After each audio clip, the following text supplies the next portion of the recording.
Olá pessoal, bem-vindos ao canal, meu nome é Jonatas e é um prazer imenso ter vocês aqui. Nesse vídeo eu quero começar a trabalhar com vocês o meu e-book, o meu livro digital. Se você gostar e quiser adquirir, o link vai estar na descrição do vídeo. Então esse momento aqui do e-book eu quero analisar com vocês a partir do capítulo 1º, o período pré-colonial, que vai de 1500 até 1530. Então, pessoal, aqui vocês podem ver embaixo uma pintura, onde os portugueses, tá aqui a esquadra, os navios, tiveram o primeiro contato dele com os índios. E os índios que eles tiveram contato foram os índios tupis, tá? E alguns historiadores falam até que eles deram muita sorte, os portugueses deram sorte de não terem encontrado de cara os aimorés, por exemplo, que são canibais, que eram canibais. Os aimorés foram aquilo que se diz antropófagos guerreiros, comiam carne humana. Mas os portugueses chegaram e tiveram contato com os tupis, que são considerados índios mais pacíficos, ok? E aí, pessoal, aqui embaixo vocês podem ver esse monte, é o Monte Pascoal. Quando eu montei esse livro digital, eu quis não apenas falar, mas eu quis mostrar. Então, não apenas falo do Monte Pascoal, mas eu mostro para vocês a fotografia do Monte Pascoal aqui embaixo. Eles deram esse nome porque eles chegaram aqui no dia 22 de abril de 1500 e era uma Páscoa. Era uma Páscoa. E aí recebeu esse nome, então, Monte Pascoal. Esse monte, pessoal, existe até hoje. E dá para vocês uma noção muito próxima da realidade que os portugueses viram. Eles viram exatamente isso aqui que está na imagem, tá? Então, por isso que eu gosto muito desse e-book, vale muito a pena você adquirir. Então, só explicando a saída dos portugueses lá da Europa para chegar, de Portugal para chegar no Brasil. Então, a esquadra ali, liderada por Pedro Álvares Cabral, partiu de Lisboa em 9 de março de 1500. Então existe uma certa contestação a respeito da intencionalidade, a respeito desse descobrimento, eu coloquei entre aspas, porque muitas pessoas falam que já se desconfiava que existiam terras para cá, além do Oceano Atlântico. Cristóvão Colombo descobriu a América em 1492, depois Américo Vespúcio vai pisar na parte continental e vai dar nome ao continente, porque Cristóvão Colombo, na verdade, ele pisou apenas nas ilhas da América Central. Ele nunca pisou, por exemplo, no que hoje é os Estados Unidos da América, no México, nessa parte contínua do continente. Colombo nunca pisou nisso. Então, quem vai pisar na parte contínua do continente, do continente americano, é Américo Vespúcio, e ele vai dar nome ao continente por causa dele, ok? Então, existe muita contestação a respeito dessa intencionalidade, desse descobrimento.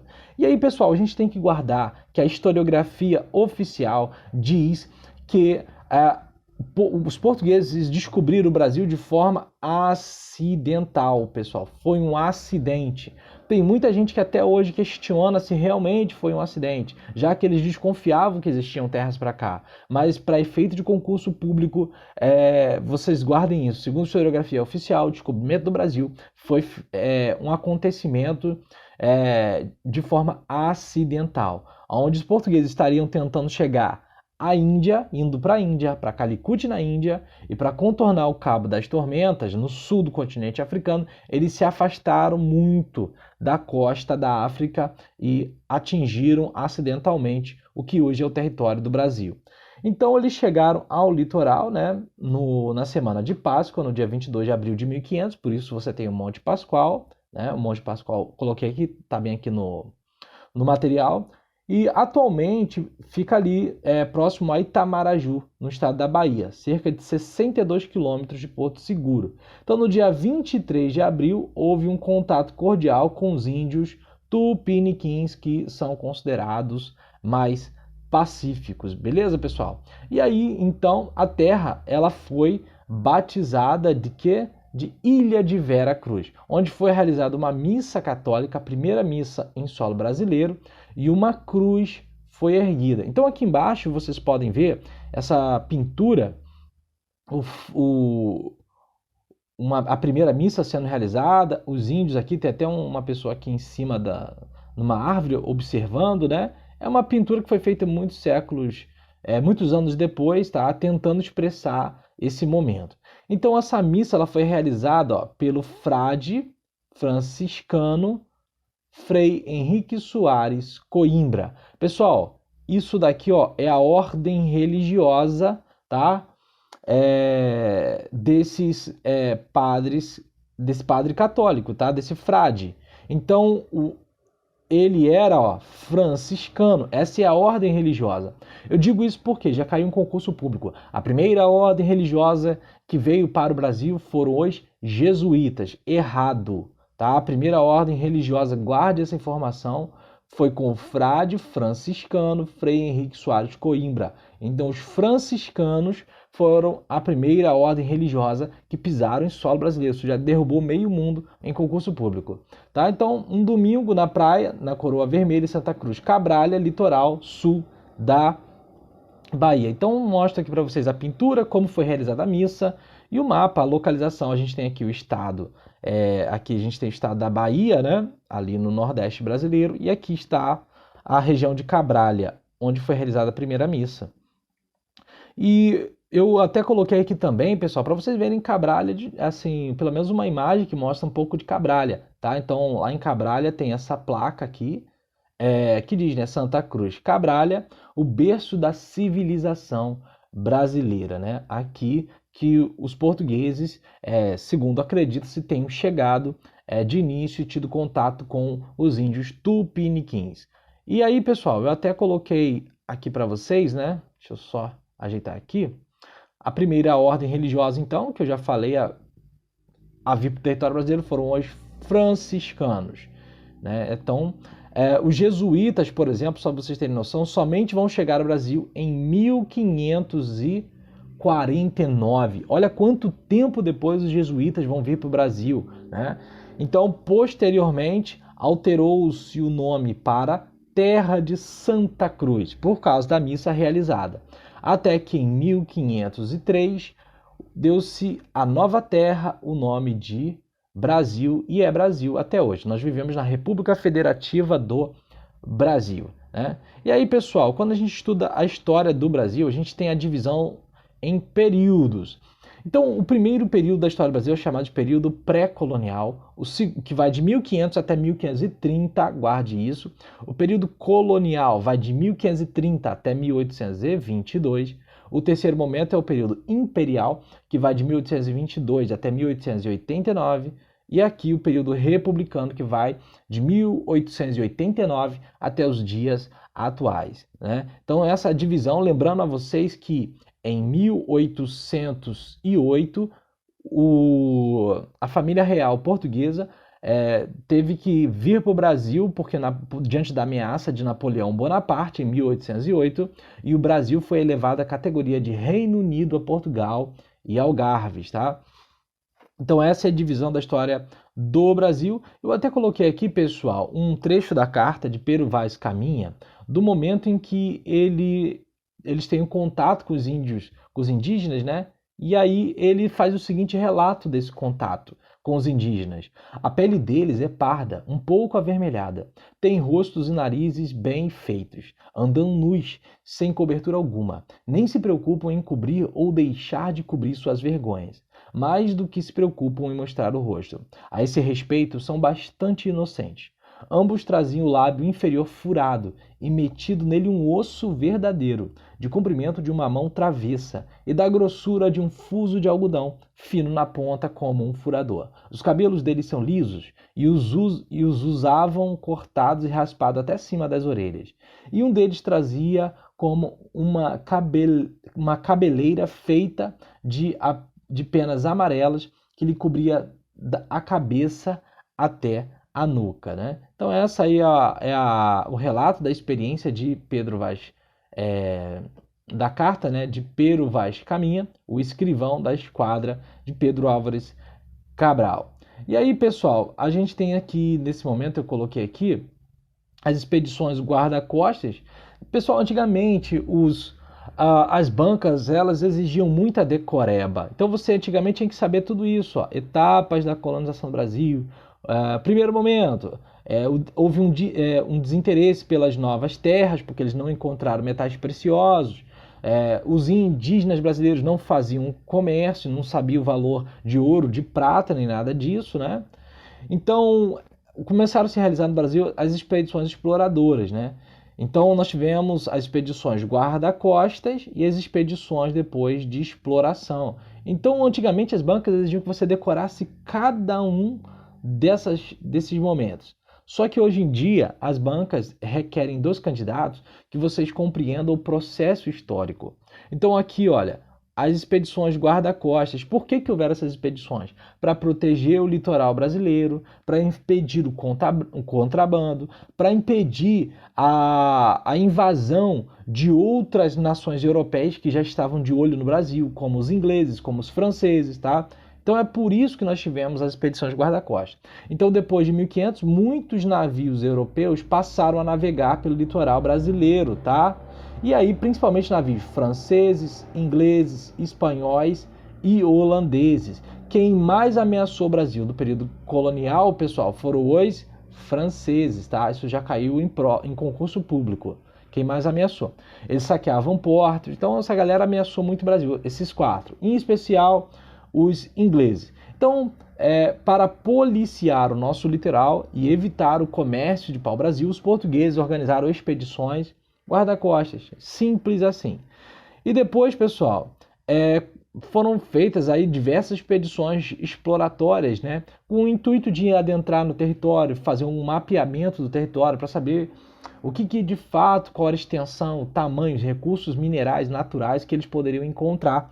Então nós tivemos aí, né, diversas expedições em 1501, 1503, expedições guarda-costas, foi de 1516 até 1528. Depois aqui nós tivemos, olha, estabelecimento de feitorias. O que são feitorias, professor? São armazéns, tá? São armazéns, né? Então eles fizeram as feitorias, que são os armazéns.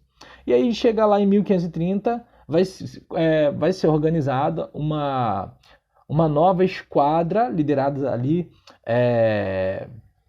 pelo Lopes e Martim Afonso de Souza, né? Martim Afonso de Souza, ele vai liderar a esquadra, tendo seu irmão Pero Lopes como ajudante. A partir de 1500 eles vêm para o Brasil, né? E as capitanias hereditárias, né, elas vão começar a ser fundada em 1532 e aí nós vamos ter só em 1548 o governo geral. Então essas são as etapas iniciais aí do nosso processo de desenvolvimento até chegarmos naquilo que somos hoje em território brasileiro. Então, falando sobre o período pré-colonial que vai, olha, deixa eu só até mudar um pouco aqui a cor do meu lápis, desse momento aqui que vai de 1500 até 1530, então é o período pré-colonial, houve um relativo abandono às terras brasileiras nos 30 primeiros anos. Por quê, pessoal? Porque eles não encontraram, os portugueses não encontraram metais preciosos, diferente dos espanhóis que descobriram a América e encontraram metais preciosos, e porque o comércio de Portugal com as Índias era muito lucrativo, ok? Então Portugal teve um lucro muito grande no comércio com a Calicut na Índia. E aí, pessoal, como os nossos indígenas, como eu já falei, eles não faziam comércio, eles eram muito atrasados, os portugueses estabeleceram com os indígenas uma relação de escambo, que é o quê? É o pagamento aos índios pela mão de obra, geralmente eram objetos. Então, para cortar ali a madeira do pau-brasil, eles ofereciam um pente, um espelho, de repente uma ferramenta que eles pudessem ser algo de valor para os indígenas, e aí os indígenas consentiam em trabalhar para os portugueses em troca desse pagamento. Então essa é a relação, olha, de início com os indígenas, o escambo. Já caiu em muito concurso militar essa questão aí do escambo. É interessante também, coloquei no livro digital, que, por exemplo, em 1519, uma frota comandada por Fernão Magalhães partiu da Espanha, né, só para vocês verem, né, realizando a primeira viagem de navegação ao redor do globo terrestre. Então Magalhães morreu durante a viagem, que ficou a cargo de Juan Sebastián, tá? Então essa viagem de Fernão de Magalhães, ele saiu daqui, né, aí ele contornou aqui o sul do continente americano, né? Aqui tem até o Estreito de Magalhães, que leva o nome dele até hoje, uma área muito difícil de se passar, muito perigosa. ele veio para cá, né, contornando, né, o globo.